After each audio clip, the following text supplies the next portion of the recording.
Kembali di Sindo Siang, pemirsa, pelaku usaha di Kota Depok, Jawa Barat resah karena sejumlah organisasi masyarakat meminta jatah uang tunjangan Hari Raya jelang Lebaran 2025.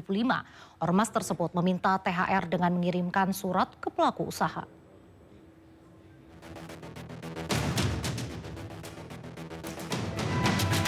Bagi seluruh aparatur pemerintah di Provinsi Jawa Barat, dari mulai gubernur sampai RT RW, kalau kata RT RW bukan pemerintah ASN, tetapi struktur yang ada dilarang meminta dan memberi tunjangan hari raya pada siapapun dan dalih apapun. Yang kedua, bagi seluruh lembaga usaha, baik BUMD, BUMN, lembaga-lembaga bisnis swasta, dilarang untuk memberikan THR pada siapapun dengan dalih apapun. Salah satu pelaku usaha di kawasan Sawangan menerima 3 surat berupa isi permohonan partisipasi mendukung kegiatan dan meminta dana keamanan jelang Lebaran dari 3 ormas berbeda. Terkait hal itu, Wakil Wali Kota Depok menyatakan perusahaan tidak wajib memberi THR kepada siapapun di luar karyawannya, terlebih jika ada unsur paksaan. Sehingga kami memastikan bahwa pengusaha fokus, juga pastikan fokus kepada THR semua karyawannya. Itu dulu, satu. Yang kedua, apabila mau memberikan bantuan atau apa kepada pihaknya, silakan aja, tapi tidak boleh ada unsur paksaan. Sementara itu belum ada masyarakat yang melapor langsung ke polisi terkait permintaan tunjangan hari raya dari ormas. Jika memang ada laporan, polisi akan lakukan penyelidikan serta membentuk tim untuk menindaklanjuti keluhan para pelaku usaha. Jadi untuk kegiatan itu kan sudah ada jelas semua dari Mabes Polri, namun demikian tetap kita menunggu respon dari masyarakat. Di samping kita juga melakukan tim untuk melakukan penyelidikan. Artinya kalau memang unsur terpenuhi dalam hal ini mungkin pemerasan dan sebagainya, kita proses sesuai dengan hukumnya. Tapi belum ada laporan langsung ke polisi? Sementara belum. Terkait ormas minta THR Lebaran, para pelaku usaha diharapkan segera lapor pihak kepolisian. Jika ditemukan dan terbukti adanya unsur pemerasan, maka pelaku akan diproses sesuai hukum yang berlaku. Tim Liputan iNews melaporkan. Sebelumnya viral di media sosial, pengurus RW di Jakarta Barat meminta THR Rp1 juta ke setiap pengusaha lahan parkir. Usai viral, pengurus RW meminta maaf dan menarik surat edaran permintaan THR.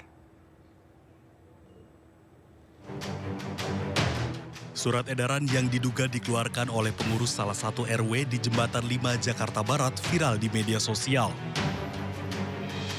Surat berisi permintaan uang tunjangan hari raya Lebaran sebesar Rp1 juta ke para pengusaha yang menggunakan lahan parkir. Wakil Gubernur Jakarta Rano Karno menanggapi kasus ini. Menurutnya, memungut THR tidak boleh dilakukan. Ia meminta seluruh pengurus RT dan RW di Jakarta tidak meminta THR atau pungli kepada warga. Cuman begini, kita mesti paham, maaf nih, RT, RW saya juga mengeluarkan edaran. Untuk apa? Misalnya untuk lebaran satpam. Itu sih normal gitu, tapi juga ada ketentuan, jangan gila-gilaan, nggak boleh itu. Kayak petugas sampah, tukang sapu, di komplek-komplek pasti begitu. Pasti dikolek dari jangan.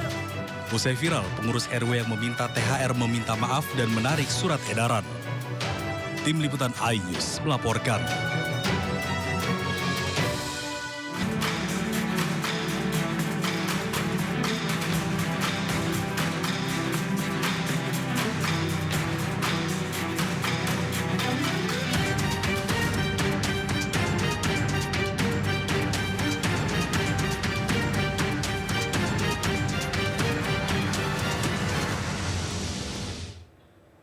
Pemirsa, Wakil Ketua DPR RI Sufmi Dasko Ahmad mendatangi Bursa Efek Indonesia setelah laju indeks harga saham gabungan atau IHSG mengalami penurunan hingga 6%. Turunnya IHSG hingga menyentuh 6% pada penutupan perdagangan sesi pertama Senin menyebabkan Bursa Efek Indonesia langsung melakukan penghentian perdagangan sementara setelah penurunan menyentuh 5%. Meski demikian, pada pembukaan perdagangan kedua, IHSG kembali mulai mengalami kenaikan dari sebelumnya turun 6%, kini 3%. Kedatangan anggota DPR ke Bursa Efek Indonesia sebagai bentuk dukungan dan meyakinkan kepada para pelaku pasar agar dapat tetap tenang serta meminta pemerintah untuk mengambil langkah secara cepat agar pasar saham dapat kembali meningkat.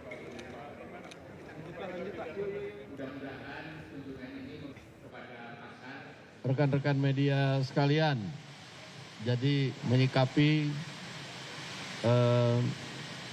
pembekuan otomatis dari akibat koreksi dari indeks harga saham gabungan 5% yang memang otomatis dan bukan baru kali ini saja terjadi.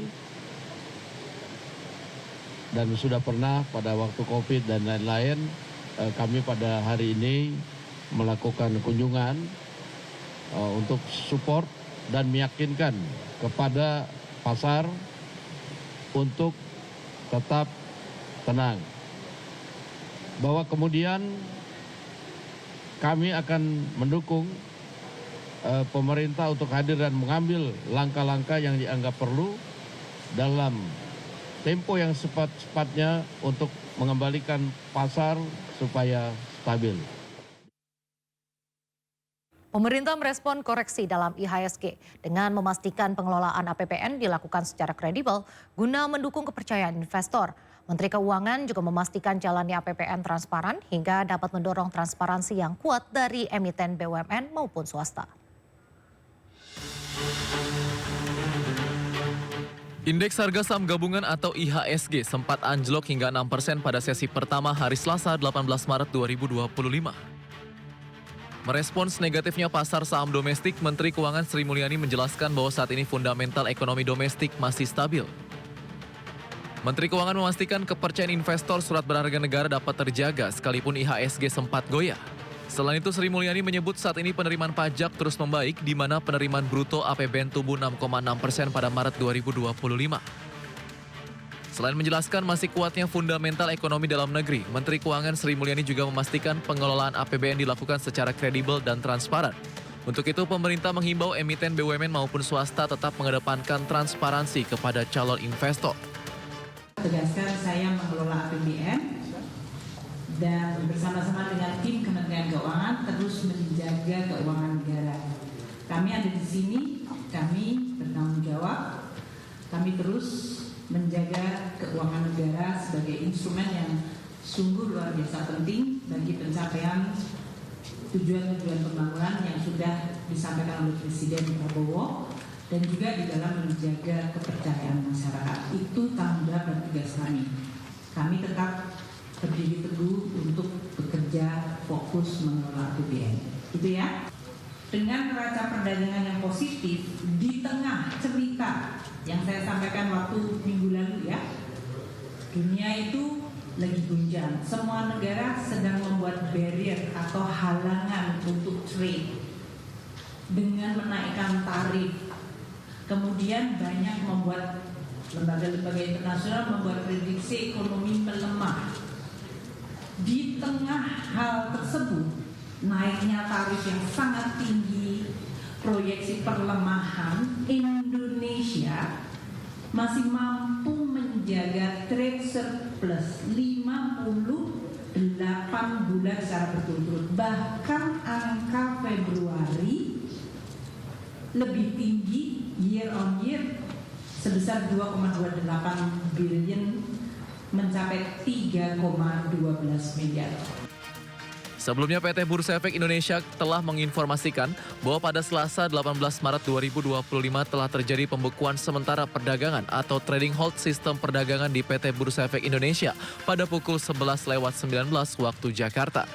Hal tersebut dipicu penurunan indeks harga saham gabungan yang mencapai 5% sebelum penutupan sesi pertama.